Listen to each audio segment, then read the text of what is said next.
into positions of hopelessness and helplessness. The government gives them the drugs, builds bigger prisons, passes a 3-strike law, and then wants us to sing God Bless America. No, no, no. Not God Bless America. God damn America. That's in the Bible for killing innocent people. God damn America for treating us citizens as less than human. God damn America as long as she... God damn, this is a long... I was going to read the whole thing, but it's long. He wrote like a whole ass paragraph about McCain. Here's what Trump said today through his weird, like, posting stuff and then getting people to post it on Twitter now because he's banned from Twitter.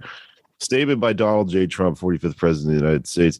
Isn't it funny that Meghan McCain, who has always been a bully and basically a lowlife, is now complaining that it was she who was bullied by the slobs and radical left maniacs at The View. This is the fucking former president.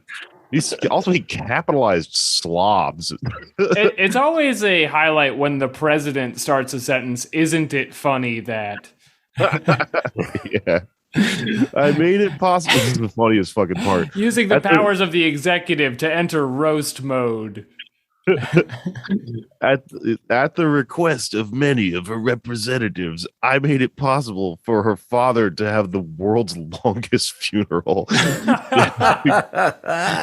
Designated and orchestrated by him, even though I was never, to put it mildly, a fan. Thank you for your restraint there, Mr. President. Why does the president have to let anyone have a long funeral? Where were you involved? It was a state funeral. So I guess the trade-off... Yeah. Go ahead. Well, I was about to say the trade-off was him not going, him not having to go, but then again, no one wanted him there. So it's... He should have gone. Although he did sort of let us down by not going and giving this speech at the funeral, which would have been amazing. That would have been fucking... With him, there was always like... Yeah, it was always like that. What's funnier, him not going or him going? Either way, it's insulting and weird. God, I miss him.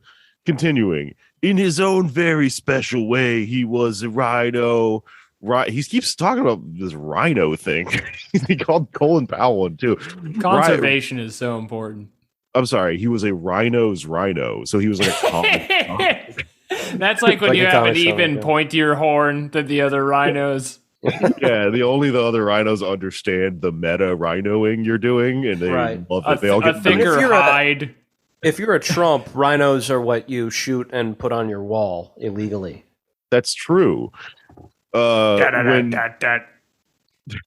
a rhino is on stage, all the other rhinos gather in the back of the room to watch, and the audience doesn't understand how they're all watching him. Because it's a rhino talking. We don't understand their language, how they communicate. I'm doing comic. Does everyone follow? It doesn't matter. Yes, I get it. Yes. Despite his fighting against me, I won Arizona by a lot in 2016 and won Arizona by even more in 2020. Unfortunately, the vote counters in 2020 were far more important than the candidate. In parentheses, see the determinative report issued Wednesday by the Arizona auditor. This is when he just like sort of meanders off, like Lenny Bruce when he was old and he would just meander off into legal bullshit when he was on stage. Yeah. No one cares about this shit anymore. Okay, and then he gets back on track and goes, I have since found out that McCain, who was close to last in his class at Annapolis, that's so funny, said the fake and totally discredited scam dossier to the FBI, hoping to stop the, in quotes, Trump train. In any event, Meghan should fight the communists instead of explaining how they beat her, hurt her, and made her physically ill. She should go back against the capital L, losers of The View. The way she fights, he just randomly capitalizes words when he's like extra insulting to someone. Well, you capitalize it when you take a pause and go, losers. She should fight back against the losers of The View the way she fights against very good and well-meaning Republicans and she would do herself a world of good! Exclamation point. And that's the end of. I don't even know what Signed the president. I mean, I didn't stop to think, like, why did he put this out? This is just like a What did she do? She left The View, and that to him, I think, is the most despicable thing that she would not you've abandoned stay. your post. Right. The fact that she wouldn't stay and attack, and fight back, I think, was despicable to him. Now in our hour of need, when the Trump train is refueling. Right. I mean, to him, that's war. TV is war. So he's like, she's more of a soldier than her dad. To him, really, more of a soldier than her dad. And then at the end captured. Of it's like side Donald Trump as performed by Alec Baldwin. Wow! And then he shoots somebody. Did you guys hear about that? Excellent segue. Thanks. Learn from the best. Is it did it just happen? Should we not? I don't know. Manslaughter on set. Welcome to the show. Yeah, wait, let's start the show. Hi, I'm Jake Flores. I'm not Donald Trump, despite the fact you may have been fooled by my flawless impression of him. That sounds mostly like me. I'm here. Alex Patak is here. And I'm Donald Trump. Anders Lee is here. St. Paul's favorite, Anders Lee here. Ooh, is that so? It's actually not so, but we'll see about that. No one is. Everyone's too polite to correct me when I say I'm St. Paul's favorite in St. Paul. That's how you Actor Alec Baldwin has committed murder on set. Yeah. What do you think happened? Like, he's such an asshole that your brain wants to probably tell the story he did something bad and killed someone, right? Well, we have to say before we discuss the many theories, because I feel like this could be another 2 hours long podcast. If you are not plugged into the internet, on set for his next hot film, which apparently is largely anti-union staffed, Alec Baldwin went to go fire a prop gun, which just went off with a real bullet and killed the director of photography, which is like one of the most important positions in making a movie. Yeah, also she was like a young, like, rising star in the industry. It's very sad. And then she was murdered by Alec Baldwin. Of all the ways to die. Of all the Baldwins. I would be so mad if I was like, oh, but you, damn it. Right, there had to be like a minute, like after she'd been shot, where she was like, with a fucking Alec Baldwin on this cowboy movie or whatever this shit is. Right, and that's the weird thing, because I mean, it's pretty funny that it was Alec Baldwin, but it's a very sad incident. Yeah. But if it was, and I think if it was any other actor, we wouldn't have the same reaction. You know what I mean? Like if it was... There's a cast of actors where I would have this reaction. Right. If it was Kumail, I would have this reaction. Someone who's more beloved than Alec Baldwin, because a lot of people don't like him anymore. We watch him, but he's not well-liked or as well-liked as he once was. If it was somebody like, I don't know, Michael Shannon, who plays bad guys, but people adore. I mean, there's a million different, this is a refillable bit, just a bunch of different character actors that it would be incredibly bizarre to be shot and killed by. Like, Steve Buscemi, why? Like, it's all strange. And there's a whole other angle of it, too, where what if you were shot and killed by Mr. Bean? Because you'd be there and you'd be like, I should have known. Yeah, I walked right into this one. Yeah. And then the narrative right now that we're all pretty settled on as a collective online is the non-union elements of this shoot set up, and a non-union prop master set up dangerous work conditions where I guess, like, I don't know how like making a prop gun works. Like if the guy just was like, I'm running out of time. I gave him a real gun. I got a real gun. No one's going to notice. Looks just like a gun. Well, this happens a lot. It happened on The Crow, and that's how fucking Brandon Lee died. Unless you believe the conspiracy theories about the mafia and stuff. Well, yeah, I mean, that was like 30 years ago, and that inspired, and there were a couple other incidents too, like I think Linda Hamilton went like deaf in one ear during Terminator 2 when she shot a gun in an elevator. But there were a lot of safety precautions put in place after The Crow and after a couple of other incidents in the 80s. But You're not allowed to the clip people who the followed wings of them, the actors anymore. It'd be cool if after this Alec Baldwin like becomes the Crow because he's so remorseful. that could happen. I think it's going to end up, and this is maybe the most all the time. maybe the most tragic part of this is going to end up in a one-man show from Alec Baldwin. God damn. Please, no. But apparently it wasn't a real bullet. So I think it may have been a real gun and it was supposed to be blanks, but whoever was in charge of that fucked up and got the boxes mixed up. I think Stephen Baldwin is behind this. That could be. That's probably what he's doing for work now, is a scab. Framing Alec Baldwin But like for murder. But people, like, blanks are actually still pretty dangerous. But there's a whole bunch of safety. Yeah. There's but never this was been a not better blank. time to talk about this, it, really. This was a real bullet. So it's just, this wasn't even a blank. That's how badly they fucked it up. It was a live round. So, yeah, sad situation. Not funny and sad. But do you know who else was killed this week? Democracy, as we all prepare for the next big vote at the voters' booth. Excuse me, I'm sorry. It may not have been a real bullet. I guess we don't know that yet. So it may have been a blank. We don't know. Yeah, the Baldwin situation is unfolding as we speak. Yeah. We'll keep you updated. Do you think they were like filming a scene, or do you think he was just like gesturing with a gun in one hand and a fucking martini in the other, and just like, yeah, well, why don't you, You got to imagine that guy is always gesturing with a gun. He was supposed to be walking out of a church in, like, I guess in a shootout, and so he shot. Too many of you are shooting the director of cinematography when you should be going to church.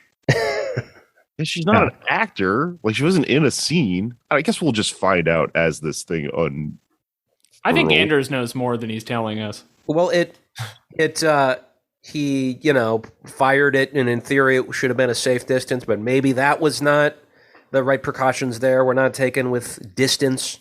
But yeah, I guess we don't know yet if it was a real bullet or a blank, although I thought it was a bullet a second ago. Well, one thing's for sure. We're in shooting distance of the next big election on Voters' Day, November 5th. Yeah, you're right. Whatever it is. Yeah. It's not a true crime podcast. We're not doing the soy face about true crime and shootings and stuff. You November 9th? Show if you want to hear people open their mouth like a cartoon, like a Wojak, and throw confetti at you, and then talk about a Netflix show they watched about a murder. It's a great gig. $250,000 a month. God damn. Is it too late for us to pivot? Nope. Hey, you know what is also shooting? People in the state of Virginia, where there's an election on November 2nd, as well as elections around the country. And you know who might be firing blanks is their gubernatorial nominee for the Democratic Party, Terry McAuliffe. He's shooting blanks. He's infertile or unable to be pregnant. You're implying he had a vasectomy, or is he had a vasectomy? He left his laptop on his nuts for too long. That's right. Terry McAuliffe is running to. So Virginia has a funny thing where you can't be a governor for 2 terms in a row. So he took 4 years off, and now he's running to become governor again, and he might lose to Republican. And I don't know why they nominated him. He sucks. I hate him. I think he just ran, honestly, in the first place because he's a consultant, and he wanted to be able to hang out with Bill Clinton and talk about times where they were both in office and had to do politician stuff. The dream. That was the point of him running in the first place. And now he's running again. And this is a guy who, brings in a lot of money, but is like just a shitty candidate, honestly. This is someone who on the way home from the hospital when one of his children was born, he stopped at a Democratic Party fundraiser. I got a fresh baby here. Who wants to touch it? Right. The goo's still on the baby. So this is a close race, and they're already finding a way Come to take blame. part in the gubernatorial process. My favorite word in the world, gubernatorial. Yeah. But It he sounds might like a lose. comedy club or something. Gubernatorial? Yeah. Yeah. The governor's, what is that one in Long Island? The governor's, whatever. So, Magoobies, which is a real club. right, that's one. And Governor's Island or Governor's Ball is one in New York. I forget the name. But anyway, Music festival, but sure. that's, yes. They should call it the Gubernatorial Music Festival. I'm sure that Run the Jewels will have a much better time announcing that as they come on stage. Yeah. What's up, 100%. Goobers?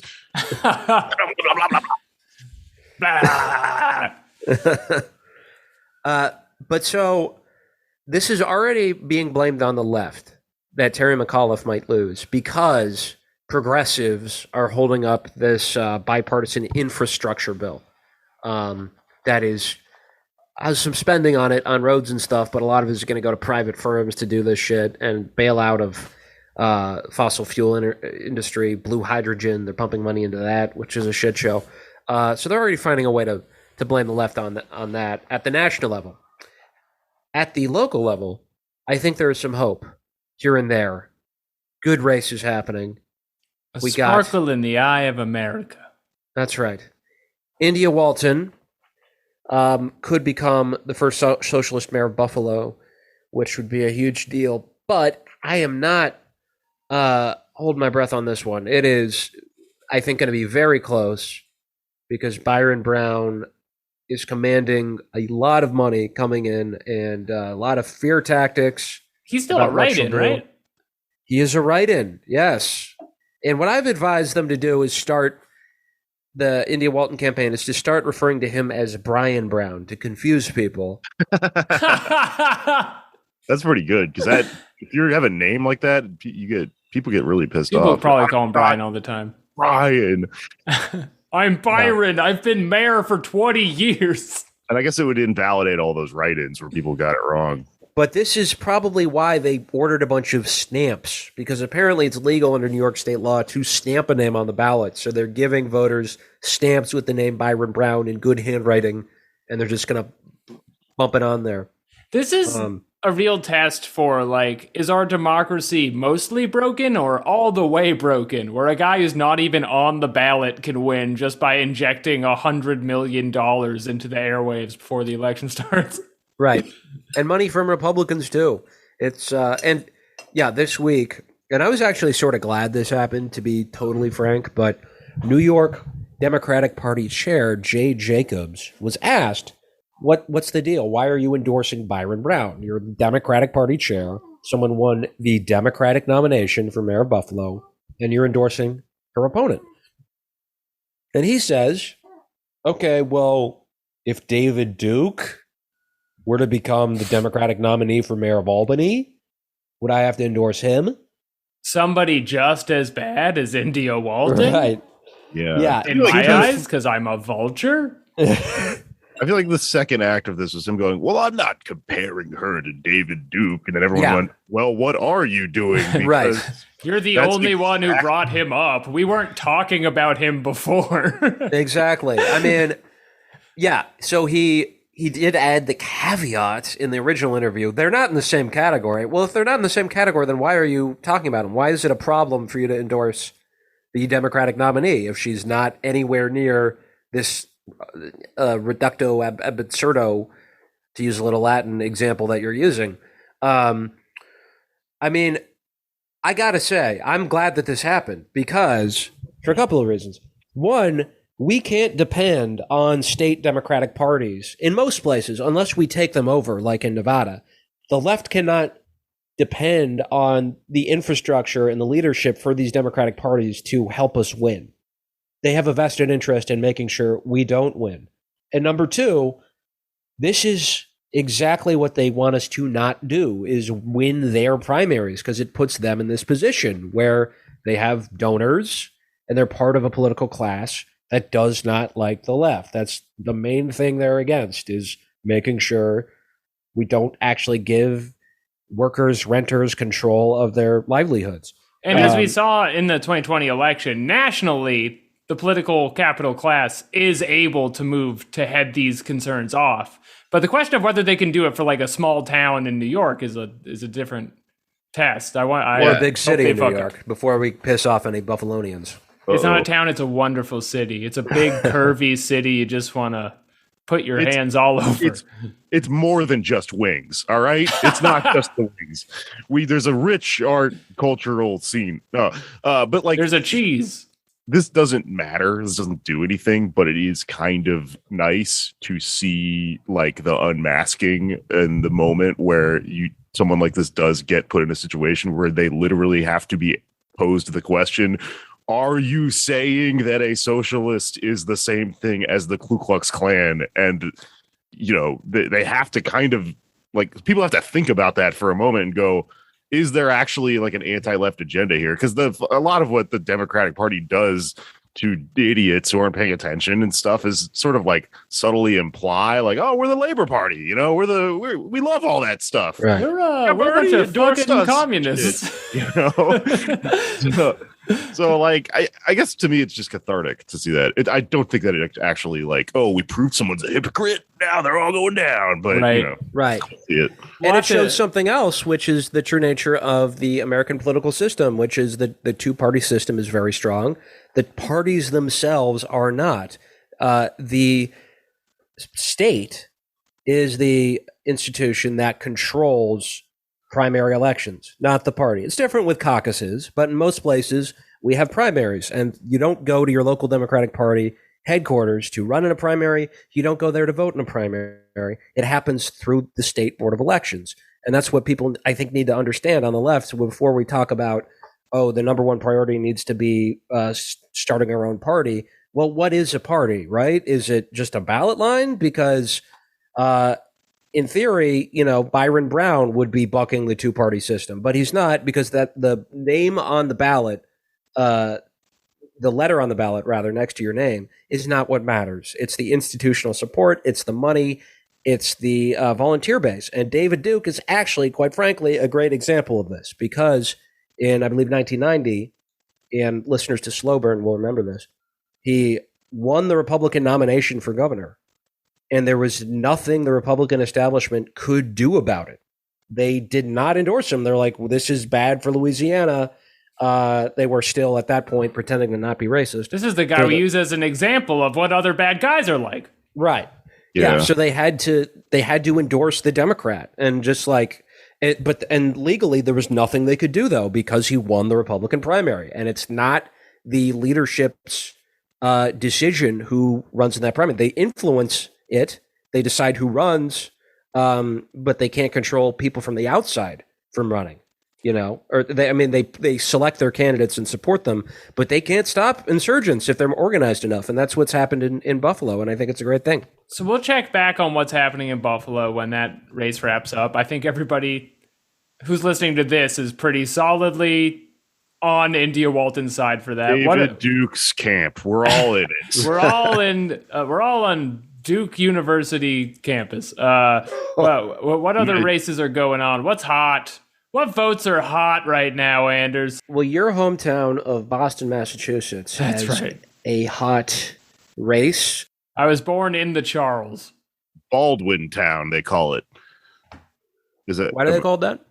Wait, are they from Boston, or did I make that up? I'm pretty sure they are. Hold on, I'm checking. Oh, the Baldwins. I think they're from like Long Island, if I'm not mistaken. Jamie, look that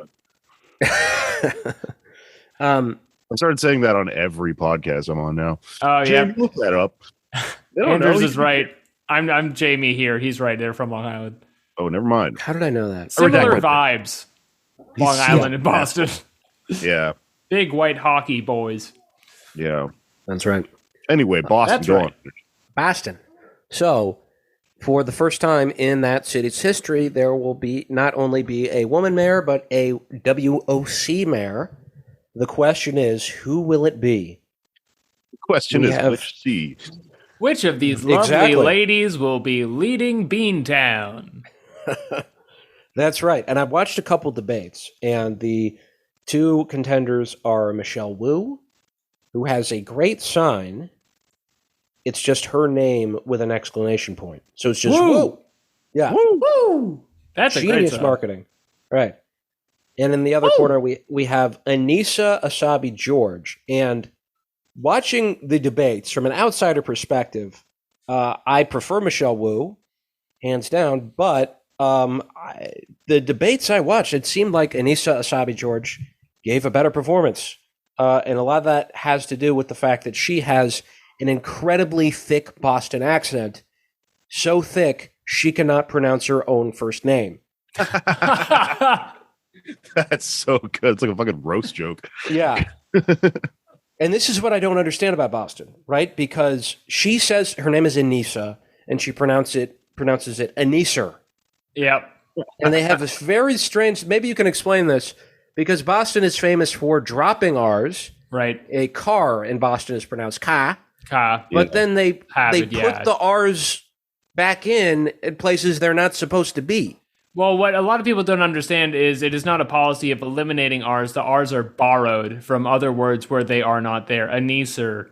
I can't even think of the other ones, but they just pop up all the time.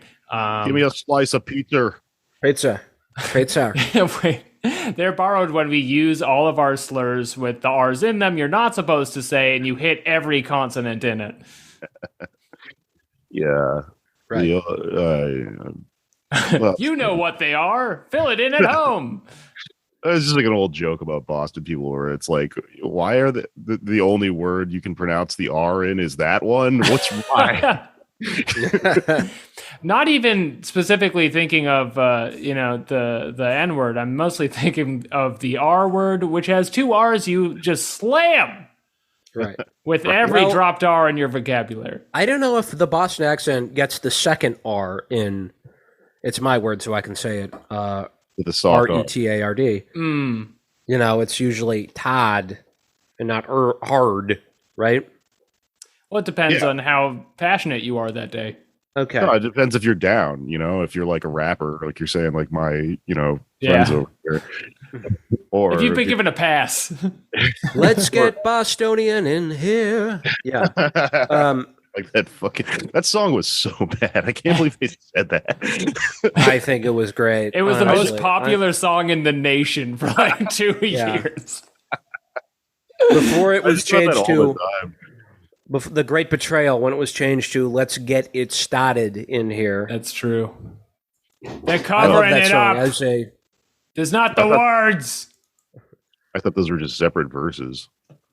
Oh, are they? Okay. No, Anders is correct. They did the radio version is Let's Get It Started, and then they also organically say that in the song as a rhyme. But we know what they're saying. Yeah. They're talking about doing so many drugs. I thought it was couplet. It was let's get it started in here, comma, let's get in here. Yes. Well, that is what it is, but for the radio version they say the same thing twice. I see. Okay. Yeah. On account of how incredibly offensive it is. I mean, as someone who has been called the R word a number of times for a good reason, I think it's a good word and it fits. I don't say it because people will get mad at me. That's my only reason. It's Latin. There you go. It fits in classical music. It fits in that song because it's about, letting loose and being free, really. And that's the essence of being a bleep. That's right, Anders. And thank you for giving me that pass. But what other elections do we want to talk about before we segue here? Let's talk about Boston. So I watched a couple of these debates, and Anissa Asabi George is hitting strong. Like, she's coming out negative, and at the first debate, they were afraid to sort of get tough with one another. And then Anissa Asabi George is like, I'm the one who's in community. I don't think you're in community. I'm in community all the time. I'm getting things done on the city council. You're not getting things done. And you want to defund the police because there's, that's an issue in this campaign. Michelle Wu wants to reallocate money, as Indy Walton does, to things like mental health services and have police do less shit, which is good. And that's, of course, being, pitched as this is a defund race. And I love another how big stupid issue, everything is all the time. yeah, It's the only way I wake up in the morning to see what is being misunderstood that day. Right. And another thing she's being accused of defunding is the T train, public transit. That's the subway in Boston, right? The T? It's like their My L. opponent hates the red line, and she doesn't want anyone taking it all the way to Sandwich. I mean, honestly, yes. Michelle Wu is being accused of wanting to defund the T train. And what does that mean? Well, she wants it to be free, which is something they have done in Boston with a bus line, and it's been very successful because even if it's not that much money, you're running to catch the bus, you don't have a lot of time, you got a really small time crunch in between class and work, and you don't have time to go to a corner store, buy a pack of gum, get $2 in change back, and use it on the bus. It's so much better for it to just be free for everybody. Dude, when you pay taxes, it should be free and it should run 24 hours, and there would be so much less drunk driving and all sorts of shit. Exactly. It's fucking abysmal that this isn't a thing in like every city. This country is a fucking failure. It's insane. Right. So we have that and bathrooms everywhere. We do not have a society. Right. My opponent is trying to get rid of the Charlie card because she is trying to defund the Viet Cong. And all the ways they support our public infrastructure. But so that is the talking point some of the talking points being used against Michelle Wu in the Wu train, which is another, I think, genius slogan.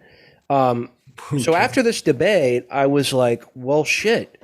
Anissa Sabi George is going to win this thing because she's got the accent and she's willing to go negative. Michelle Wu, quite frankly, I like her policies. I like her. She is not a great debater, and when she's speaking, a lot of the times it seems like she's about to start crying. You kind of make it sound like she is the Elizabeth Warren, second in command, kind of. And she's the appointed Warren follow-up. She is. She was endorsed by Elizabeth Warren. However, after I watch this debate, I see a poll. Michelle Wu is winning by 30 points. In the polls. Dang. So that's a good thing. It's the most racist city in America wins again. But I think one of the reasons that she's winning, and this has come up in the debates there, is the issue of rent control, which Anissa Sabi George has hit Michelle Wu hard on again because she says rent control doesn't work. It's never worked. Which is an argument that's used against rent control, that it's going to mess up these mom and pop landlords. It's going to mess with them, and we can't do it. It's worked nowhere, but it has. A lot of states have it. New York, New Jersey, California, plenty of cities, over 200 cities, something like that, have rent stabilization laws. And as it turns out, that's actually a popular position because, and this is what screws with your head. You're like, oh no, yeah. What about these mom and pop landlords? They're going to vote against it, and it's unpopular amongst them, and they're going to tank it. But that's actually a pretty small portion of the population in a city like Boston. I would say, yeah. And that's the reason, I think, a big part of the reason Michelle Wu was winning, because rent control is supported by an overwhelming majority of Bostonians. See, you may be able to trace it to something as clear as policy, but what you have to understand is there's a psychological element, and this is between two key characters in the Boston diaspora, which is the furious townie who is screaming all the time for no reason, and the woman who won't stop crying. And the woman who won't stop crying usually carries a more powerful social display. Like, you will get kicked out of class by the person who's screaming all the time, but you get kicked out of school by the vice principal who's crying. Mm-hmm. Yeah. And that is Michelle Wu. She's the vice principal of Boston right now. She's an at-large city councilor and she's like there. And that's the big thing that I'm realizing again and again and again. It's like, yeah, debates are important and giving speeches and all that stuff. But what really matters in local politics, especially, is just showing up. And that's, I think, a good thing for the left, right? Because that's something we can do. We can't always spend a lot of money. We can't always get the most well-groomed and polished candidates to run, but we can show up to shit. And that's what's kind of given me hope this week. Okay. All right. So without further ado, we will, speaking of showing up for local issues, take a look at my hometown of St. Paul, Minnesota, and talk to somebody there who is pushing their own rent control ordinance, which will be in referendum this November, on November 2nd. So please vote for that. And to hear why and to hear how you, no matter where you are, and I think it's a very important issue for the left to be able to understand and pitch rent control in a succinct way that is accessible to most people, we're going to speak with Tom Basgen. So without further ado, let's go to that interview. Let's roll the tape.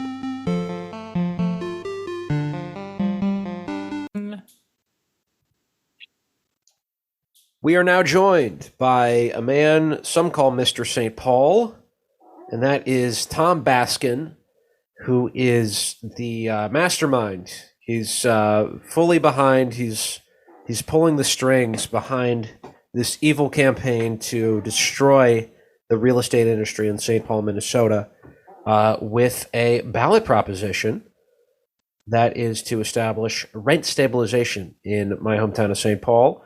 Tom, welcome to the show. Thanks for having me. Mr. St. Paul himself. What can I say? Mr. St. Paul. Anders, you always say something completely insane right at the beginning of setting something like this up. I very much appreciate it. Mr. St. Paul. That's not real, right? No, people do call me that, which is embarrassing, but I've just decided to lean into it instead of wincing away. How did that nickname come about? I live in St. Paul, and as you know, Minneapolis is right across the river, and we have a fake rivalry that I take very, very seriously.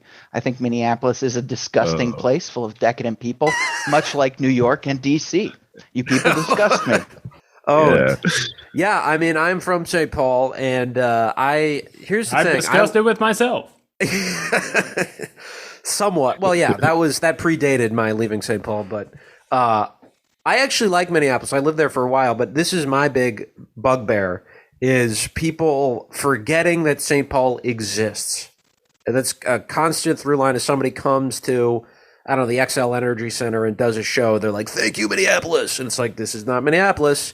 It is St. Paul. Katie Couric famously said that the RNC in 2008 was in Minneapolis. Oh, when it was literally in St. Paul. I have friends. She'll never recover from this. This is the level of like Midwestern fucking self-respect that some people have. I have friends from St. Paul who will say, "Yeah, I'm from Minneapolis," and it's like, come on, shameful. You're from St. Paul, so I appreciate have some fucking pride. Yeah, that's right. The Juicy Lucy goes across the border, buddy. You bring in... Well, I have to ask, though, speaking of nicknames, do you think that, and maybe this will be a referendum in future years, but should the city return to the name Pig's Eye, which was its original name? Oh, absolutely. I think that the mayor should have to be drunk on rum like Pig's Eye Perrant at all times. In case people don't know, St. Paul was once known as Pig's Eye because that was the founder, a pirate named Pig's Eye, who founded it. What? Yes. That's so much better. I mean, you brought this up to me before we started recording. Why is there a pirate in Minnesota? Minnesota is not near the sea. This is a big deal for me, pirate-wise. He was a Quebecois fur trader. Yeah, and he swindled literally everyone who spoke to him. Beautiful man. So it's not like important you're on a ship so much as that you just are like an untrustworthy lout. And that makes you a pirate. Yeah, you well, the Mississippi River does go. The Twin Cities are divided by the Mississippi River, and there's a lot of no good nicks doing mischief on the Mississippi. That's a historical through line. Wow, old prejudices die hard. Yeah, and then the Catholics came and made it St. Paul. They cleaned up Pig's Eye's act, not on the alcohol front, but in other ways. Pig's Eye. But anyway, Bring it there back. this is one respect in which St. Paul is better than Minneapolis, is that there are two referenda, one in each city, concerning rent stabilization. And is it fair to say that STP has a better one than Minneapolis's? Yes, I think that's very much true because the St. Paul ordinance actually imposes rent control or rent stabilization of 3%. So no landlord would be able to raise your rent more than 3% in any 12-month period, whereas the Minneapolis ordinance is really just a permission slip to the city council to allow them to propose rent control ordinances themselves.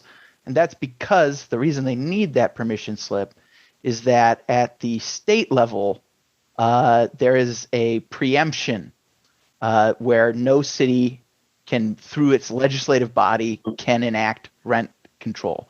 But if the citizens bring it through a ballot petition, then you can get rent control on the ballot. Nice.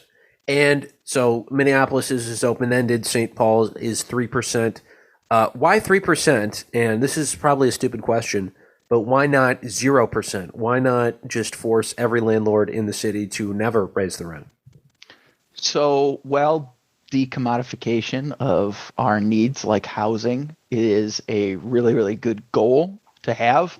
Unfortunately, you may have noticed we have not killed capitalism yet. Damn. The whole society runs on money still, and the way that new housing is built, the way we meet the need of housing in our communities still does require money. However, that 3% cap number is actually about 1.5% above the natural rate of rents increasing across the city. So typically, year by year, your rent will go up 1 to 2%. That 3% is there as a hard cap to make sure that there's no gouging or extreme rent raises when, say, ownership change, but nothing else about the property changes. Okay, and this has been on the ballot since June, or got the requisite number of signatures in June to be on the ballot, and it has, as you might imagine, caused a bit of controversy in St. Paul, which is saying something.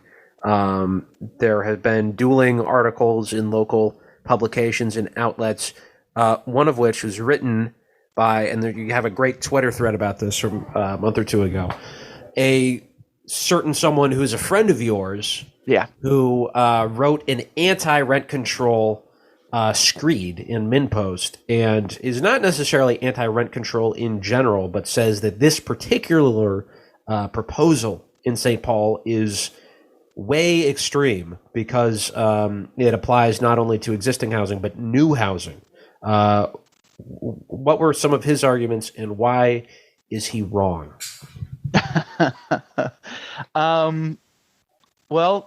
Yes, I won't name names because I don't need people talking shit online, because he is still my friend despite us screaming at each other for the last month.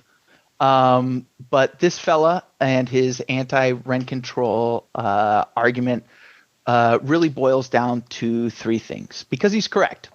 The St. Paul ordinance is strict, and he thinks it's too strict. I think it's just right, because if you give a landlord an inch, they will take a fucking mile. So it boils down to three things. The rent control ordinance we have does not leave an exemption for new housing. So if a developer builds a new building, the rent control applies to them. Typically, that's not true. If you build a new building, you get a grace period of however many years where you can change the rents as you will in order to try and find the greatest profit for that building at the start of its life. So we don't have that exemption because people who live in those new buildings deserve protection too. The next argument is that the rent control ordinance is not indexed to inflation. Ooh. So because this percentage isn't attached to inflation, opponents say, well, if inflation goes up, how are landlords supposed to make a profit? And to that I say, I would be happy to listen to that argument as soon as my wages are indexed to inflation as well. The third argument is something called vacancy decontrol. And as New Yorkers, this might be a concept that you're aware of, where when a vacancy decontrol is when an apartment is empty or vacant of a tenant, it is decontrolled from the rent stabilization. So if an apartment is empty, you can set whatever rent you want. Not so in St. Paul, because having that vacancy decontrol really incentivizes landlords to be as big of bastards as possible, because what better way to get rid of a tenant and raise that rent higher and higher than to make them fucking miserable. So we don't encourage bad behavior here in St. Paul. You toe the fucking line. I just wanted to say that the general philosophy here, I think, is the thing to pick up. You can't give a landlord an inch. It's if you give a mouse a cookie, homelessness will run rampant through our city. True. Yeah. And it's funny you mentioned vacancy decontrol, and that is a term I certainly remember from the rent control push in 2019 in New York, which I was, full disclosure, involved in a little bit. But I don't remember what it means until you just said that. I remember talking about it to voters and residents and explaining it, and then it just left my head because so much of this stuff is ultra freaking wonky, right? And it's, I think, partially by design that these issues are extremely obtuse. They affect everybody who rents. Just everyone in my entire family is a renter in St. Paul, but the logistics are so over everybody's head. And some of that is unavoidable, but the sort of way that rent control is they're able to stop it in a lot of places is sort of deferring to this economics sheen, right? This stuff is complicated. We got the market, and this will screw up the market, and your intentions are good. This is what they said on Freakonomics. The intentions are good, and the immediate impact is good. Rents go down, but it's bad because in the long run, something else bad might happen to the real estate market. It's kind of what I call butterfly effect economics, right? I think those Freakonomics guys don't understand the free economy as well as they think they do. Exactly. Yes. And in their view of the free economy, you give a mouse a cookie in 2021, and in 2025, the mouse will want another cookie, and that will destabilize markets in real estate or whatever. So if you much allow of this, a mouse to invest a cookie at 3% interest every year, the mouse can then later afford to buy a cookie and then start production of their own cookies. Thank you. Yes, it's a threat to the system. But yeah, how much of this, it just comes down to this sort of Platonic view of the market. And how should we go about that argument? It's just, this is going to screw with the market. So, their intentions are good, but the causality or the impact ultimately is going to be negative. How do we address that? I think there's a pretty easy way to address those concerns about the economy is asking people to look where we are now. Look around you. How's the housing market? Is it treating you well right now? Because the market has free reign right now. The market's taking care of it, and things are fucking terrible. I have no respect for the market. It has produced the situation where we feel like rent control is a necessity. We are here because the market has failed again and again and again, because the market does not solve the problem of housing. The market solves one problem, and it solves that problem perfectly every single fucking time. And that is, how do you generate profits? The market perfectly generates profits every single fucking time. And the best way to generate a profit, the best way to motivate people to spend money on housing is to have the strongest motivator to spend money possible, which in the case of housing is homelessness. So if you are working within the frame of the market to solve your housing problem, there is no universe where you will be able to completely defeat homelessness, because that's built in to help the market achieve the maximum amount of profit. And that's what the market's interested. It's not interested in whether or not you are safe and secure in your home. It's interested in the money. Right. And one of the rebuttals to this will be, hey, but we don't live in a society where the market has been limited yet. Therefore, we need housing, and the only people who are going to build housing is the private sector. And what this rent cap will do is decrease the supply of rented housing, because this has been studied, and overall, it does not actually decrease the supply of housing in general, but rental units specifically, rent control can have an impact on that. But what say we to the supply issue? I would love to own my own home. Oh, so this will open the door to greater home ownership? Is that what you're saying? Yeah, I mean, if the housing supply doesn't decrease, and but the number of renters in the city decreases, that means more people are owning the place where they live, and to me, that's not a bad thing. Right. Like, it would be great, because home ownership is just you buying rent control for yourself. Your housing costs don't change once you buy that home. So why shouldn't the tenants of this city have the stability that comes with a mortgage and home ownership? So with rent control on the ballot coming up, what are they throwing at you in St. Paul? Like, how much money is on the other side trying to sink this? Are you getting any like TV ads that are like, Mr. St. Paul wants you to? Well, luckily, my name is not attached to the ordinance because I annoy just about everybody in town. So my presence is not necessarily a benefit. But HENS, Housing Equity Now St. Paul, the organization that is running this campaign, has been running commercials themselves with a budget of $215,000 that they've managed to raise so far. Now, here's the fun part, where the opposition, the Minnesota Multi-Housing Association, has successfully raised $4 million, which That's is a lot of hens.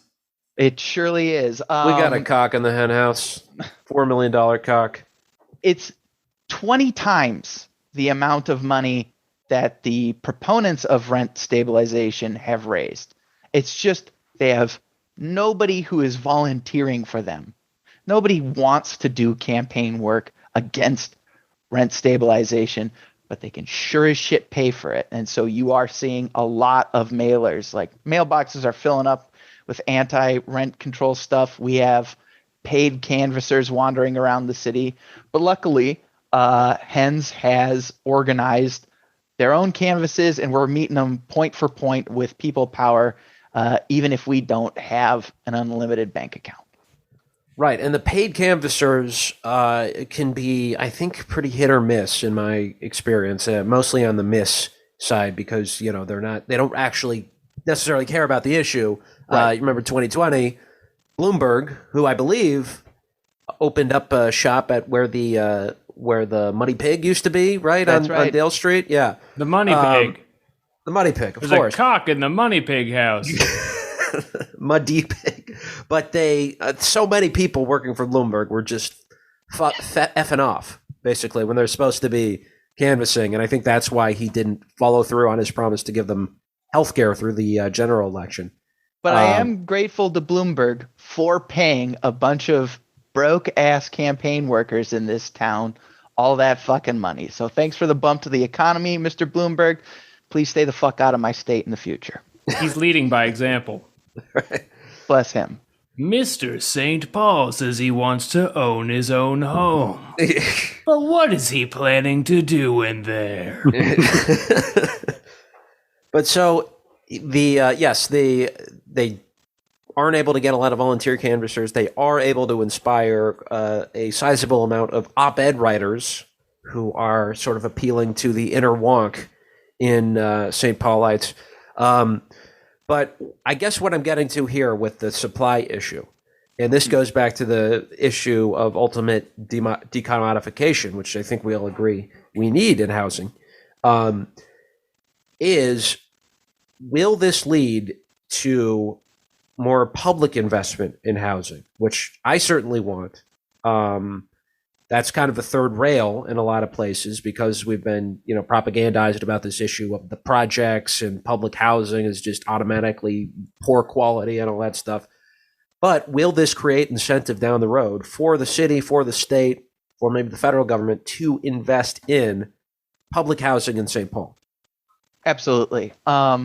Without a doubt, because I fully trust the landlords and the developers to follow through on their threats.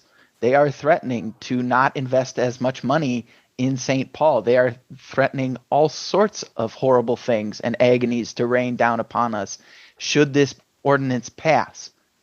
But I am tired at living at the end of their knife. I'm tired of having the housing market in our city having to pay tithe to their profits.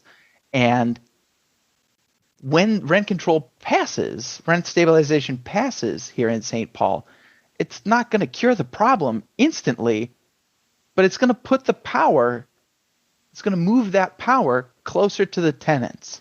And we need to get to a place where we're taking care of our own problems without having to cut off a huge chunk of our efforts, energy, and resources to give to people's profit motives. If we want everyone in St. Paul to have a home, let's just solve the problem directly. Let's stop playing this game. Let's stop turning knobs and dials trying to get the market to behave. Right. Let's just spend the money on the builders, build as many houses as we need, but we're not going to even get to that conversation. We're not even going to be talking about things like a public bank until we put some pressure on the opposition, until we can prove that they are incapable of solving the problem, which I believe they are.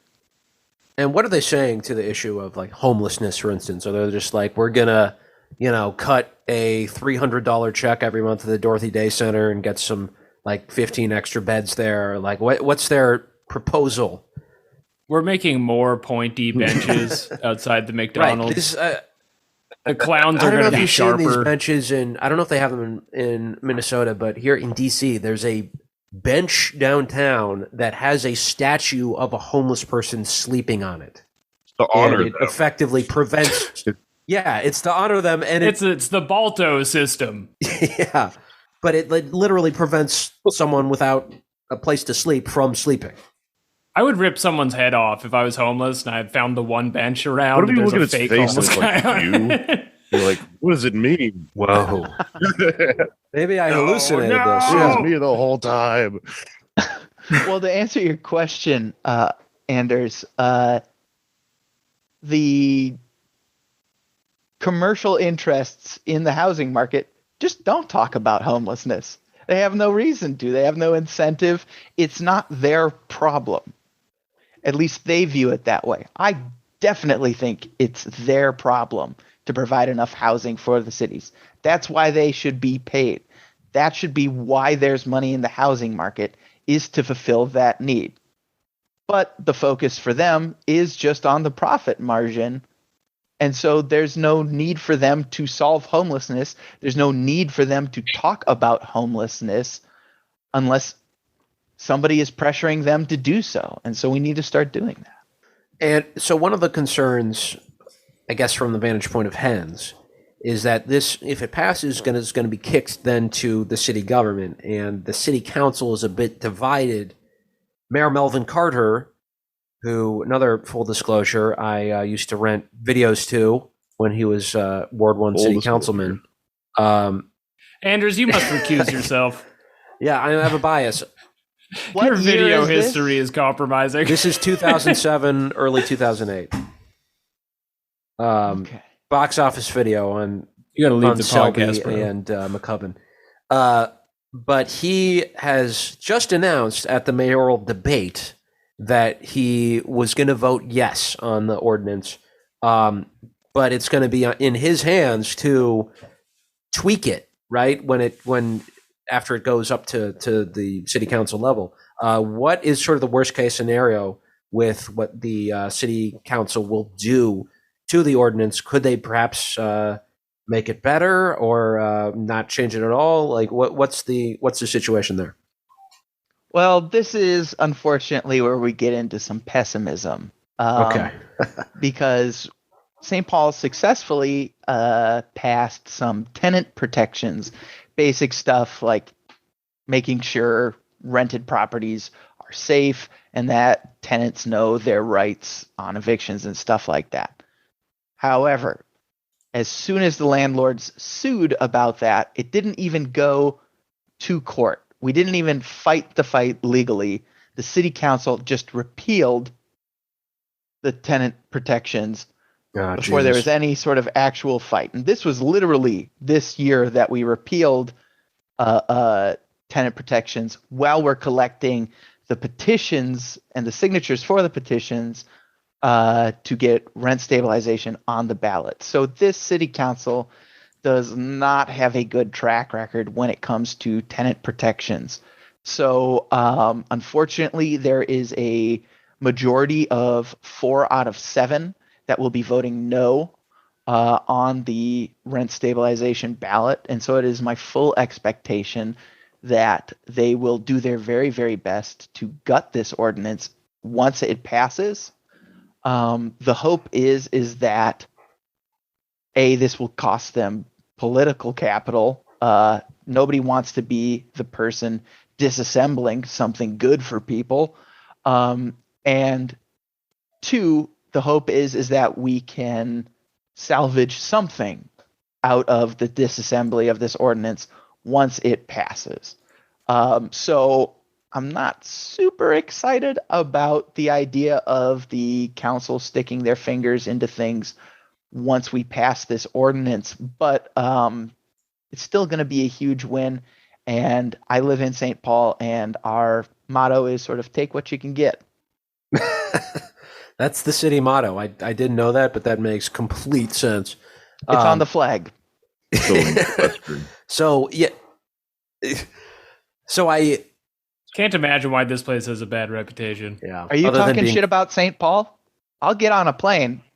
That's just what I've heard. It's that place next to Minneapolis, I hear. That's better than just thinking it is Minneapolis, which most people. Now, hold on. So, the most accurate description I have heard of the Twin Cities is that Minneapolis is the last West Coast city, and St. Paul is the last East Coast city before the Mississippi. Right. And as East Coasters, you should have my back on this. I certainly do. Yeah. What is so?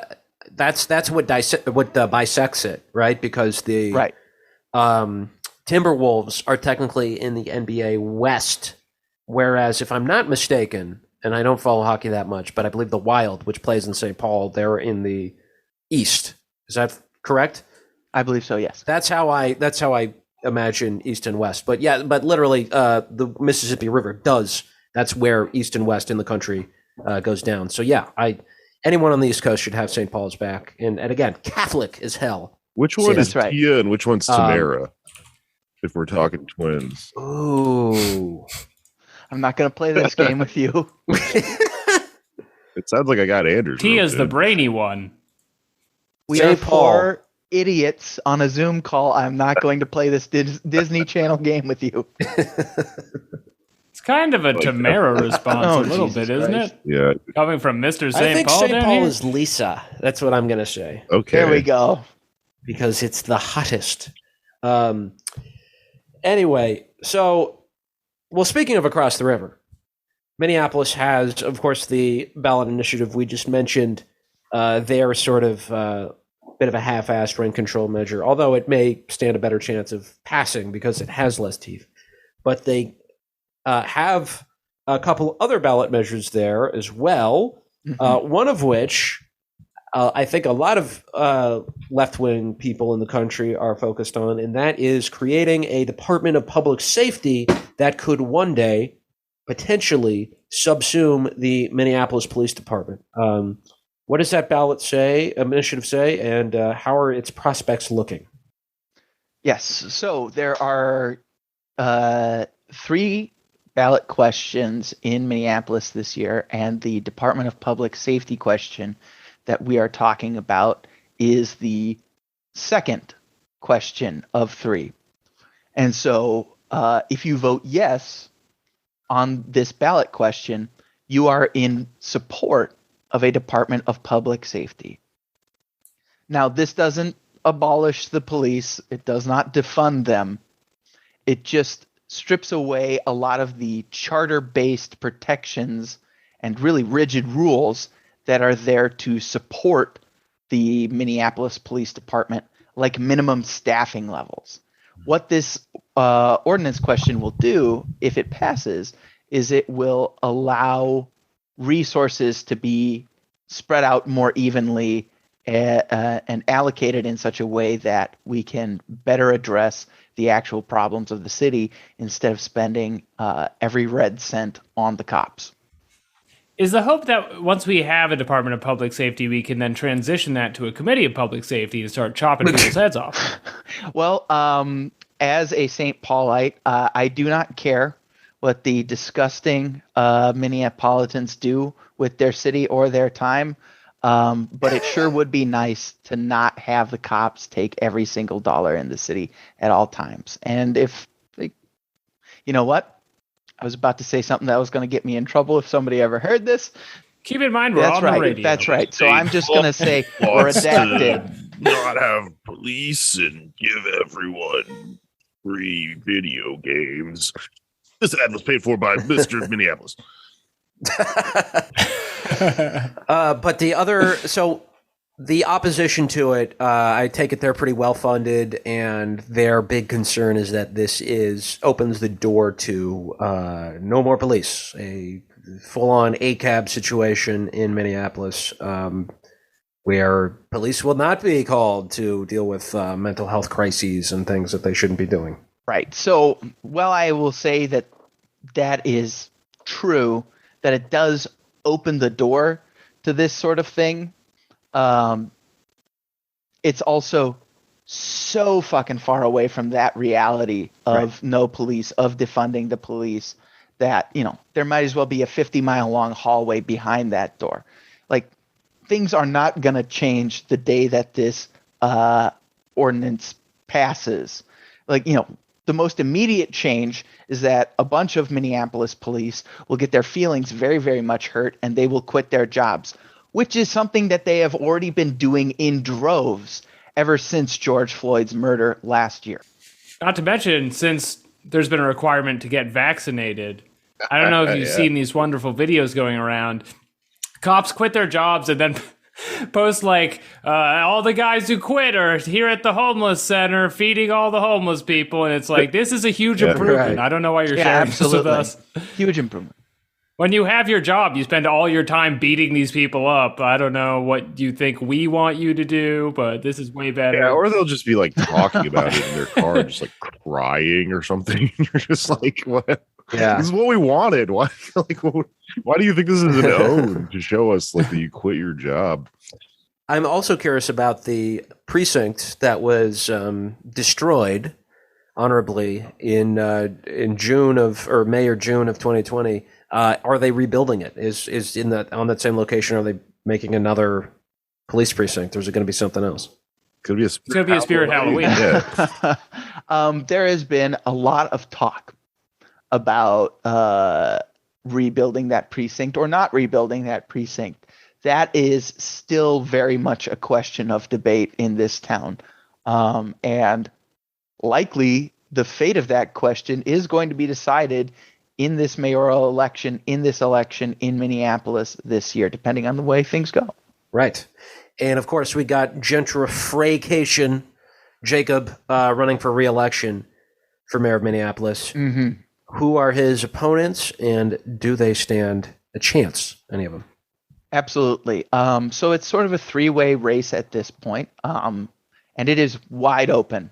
Anybody who tells you they know what's going to happen, they are talking out of their ass. So the candidates running are Jacob Fry, the slimiest mayor in all of the Midwest. We have Kate Knuth, who's sort of the more moderate Democrat, who is a vast improvement over Jacob. And then we have Sheila Nazad, who is probably the furthest left of the three candidates running. And it's been an interesting race to watch because Jacob has all the money in the world, has the incumbency and every advantage, and he has run, I wouldn't say a strong campaign. It's gotten to the point where he is a weak mayor. Technically, Minneapolis has a weak mayor system, so he can't legally run a strong campaign. That's in the charter. Well, I think he has a weak character as well, and I will probably catch some heat for being so plain about that. But he's done a terrible job, and it's to the point where his campaign events have a bouncer, and he goes, that's unfortunately true, great. and he also goes nowhere without his beautiful newborn child strapped to his chest. You can't yell at a man with a baby Bjorn. Human shield. Yeah, totally. You can't hit me. I have a baby on me. You're a big hitter if you hit me. And this is an important race for not only the future of Minneapolis, but for the state of Minnesota, because if he wins re-election, then we're looking at what? Governor Fry, Senator Fry, Congressman Fry. He might he challenge Ilhan Omar, who has dipped her toes into this mayoral race. She endorsed one of his opponents. Isn't that correct? She endorsed both of his opponents, Nice. actually, both Sheila and Kate. And that's been a New York Times. Well, Endorsed. It's not so mealy mouthed as the New York Times shit, because in Minneapolis we have ranked choice voting. So you get to vote for three different people. And both the Kate campaign and the Sheila campaign have very, very smartly played very nice with each other. So it is my understanding that both camps are urging vote for me first, but then vote for the other second. Do not rank Jacob Fry. There's a whole hashtag called Don't Rake Fry. Yeah, that's how we got rid of Andrew Yang in New York. Because everyone was like, whatever you do, no Yang. Well, now we want him fucking back after Ricky Adams won that thing. But yeah, I remember the first time I ever voted was actually in Minneapolis in 2009. One of the first cities, I believe, to do ranked choice voting. One of the first major cities, anyway. And they couldn't even find the guy I voted for. Like, they were trying to take a photo of him for the newspaper, and he was like, hand in camera. He was some just like. That is a great Anders Lee origin story. Oh, shit. But I don't even remember his name, but he was like from North Minneapolis, and he was like, fuck RT Ryback. That was his whole thing. But which brings. You voted for the obscure person of all time. That makes so much sense. First person I don't ever even voted remember for. That was 18. But this brings me to, I guess, my last question as we're rounding out here. Who has the better cranks? Because Minneapolis, one of the candidates there is Bob Carney, who I was shocked is still alive, but he's been running for every office since like 1985. He's a shiny-headed bald man with Coke bottle glasses who is a Republican, but he's running to make the Republican Party a liberal party once again. And one of his planks, at least at one point... You gotta get these important issues out there.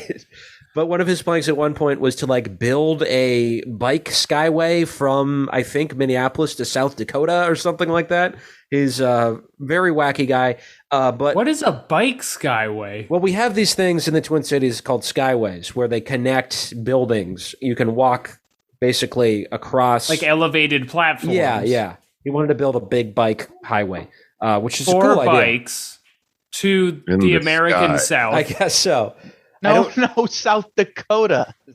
South Dakota. Okay, South West. Dakota. South Dakota. It's still far away on a bike. Yes, Am absolutely. I crazy here? South No, Dakota. it's hundreds of miles. By the way, has probably, you will relate to this as someone who lives in Minnesota, the catchiest theme song ever. They play ads for South Dakota on air in the Twin Cities all the time because they want people to go on vacation to it. It's like, South Dakota. It's like Ivan Neshniaj. Honey, let's Yeah. go. Wow, It's what a great hypnotic. ad. I swear to God, like 15 years later, it's still stuck in my brain. But anyway, We got wide open spaces in all the places that you want to go. South Dakota.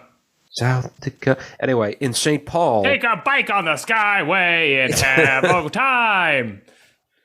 great rendition. But in St. Paul, we have, and I watched a bit of the mayoral debate there, not as competitive, I will say.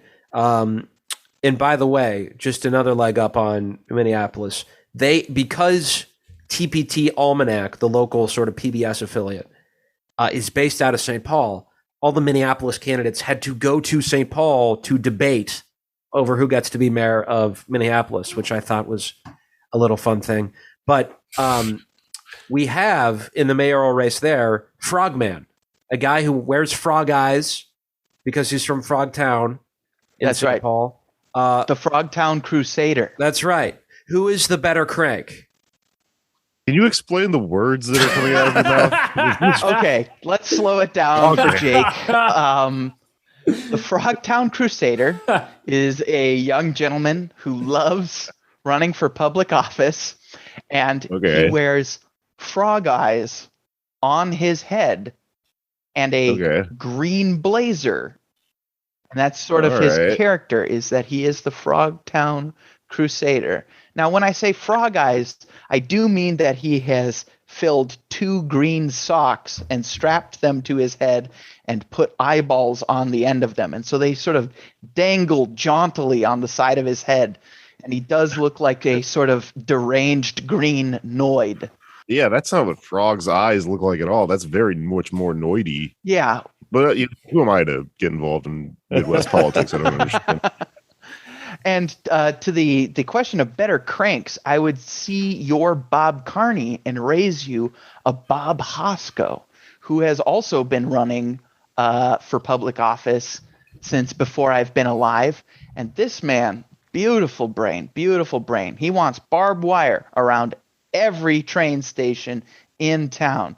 He wants an avenue of flags. That's right, up and down University Avenue. He wants a flag 75 feet tall every fucking block from nations all around the world. And why do you ask? Because business. Do you want me to elaborate on that? Absolutely not. Because people will come to see the flags, and then while they're there, they'll maybe buy something. No, Alex, we didn't even get that far logically. We got to business. End of thought. The word business. Flags and business. What do you not So he understand? come wants on. to make Frogtown, which is a neighborhood in St. Paul, he wants to change Yeah. it into Flagtown. Is that what you're telling me? No, he Oh. wants this to be a flag city. Mr. God. Every St. single Paul wants to make Frogtown into Flagtown. What is happening in my mind? I right feel now? like we're having a collective stroke together. Yeah, no, our cranks are that much more powerful in this town. Okay.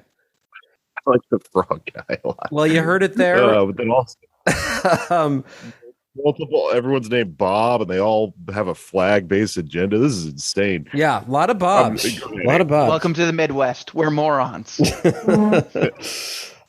Great. This is sky bikes. Woo! But last question, very briefly, because I want to make sure we get this out for socialists who are listening anywhere, even internationally. What is the 1 sentence or 2 sentence pitch you use to residents for rent control that we can take and copy paste to any political situation? Oh, big question. I should have prepped you on that first. No, that's Probably. all right. I just want to make sure I get it right because it's worth getting right. Housing is the most important part of a person's stability in their life. And every person, whether they are a homeowner or a tenant, deserves that type of stability so that the rest of their life can be as productive and healthy and joyful as anyone else is in the community in which they live. Boom. Mr. St. Paul. Tom Baskin, thank On you the so record. much for joining us. Where can people find you? My pleasure. They can find me at Tom Bastion on Twitter. That's at TOMBASGEN. It's extremely local to St. Paul and extremely dumb. Hell yeah. Right. Well, thank you again. Have a great, you're going to a wedding today. Have fun. I will. Thank you. Come see Tom at this wedding. Absolutely not. You're not invited. And that's it for us this week. Everybody go out there and vote your ass off. That's still happening. Wow. I forgot about that guy. They really that outlasted him. It's Kinda. more important than ever for us to do it. Yeah. I'm going to continue to refer to my ass as my ass. My ass. My all sounds German. It's gone. Well, I voted it off. Just say shit like, well, fuck me in the ass. Oh, I'm a Democrat, by the way. That guy lost. He lost both times he ran, right? Lost his No, ass. he's in the Senate right now. Oh, okay. Good for him. Oh, he That's won his great. ass off. Yeah. Do we do plugs? He's so great. I think we should probably tell everybody where to find us and then Plug never our record again. Yeah. Hello, everyone. I'm going to be at the Fest in Gainesville on Halloween weekend. Also be in Jacksonville November 1st at, oh, shit. It's at Eraser Records, not at Rain Dogs. Eraser Records, I think is the name of the venue. It'll all be on my Twitter. The other podcast is Why You Mad. That's it. Anders? At Anders Lee here on Twitter. Other Jobs Redacted tonight. You can find that on YouTube and portable.tv. And if you are in the Twin Cities and you liked what you heard about hens, then you can get involved. We'll link their Twitter account at HENSTP on Twitter, and you can find out stuff to do for them. They need canvassers. In Minneapolis, you know how to vote. Anyone but Fry, and vote for the Department of Public Safety. Vote against making Fry a strong mayor. And, well, I don't know. Well, we didn't get into that question, the strong, weak mayor situation. But there's so much to plug here before this election, of course. In Boston, Michelle Wu is a decent candidate. And last but certainly not least, India Walton. I think this is going to be a very, very close race in Buffalo. So please go all out for her. We'll put a link in the description for you to volunteer. And I'm on Twitter at Patak Test Kitchen. And that's us for another week. We hope to see you at the hen house with the $4 million cock. See you in Frogtown, baby.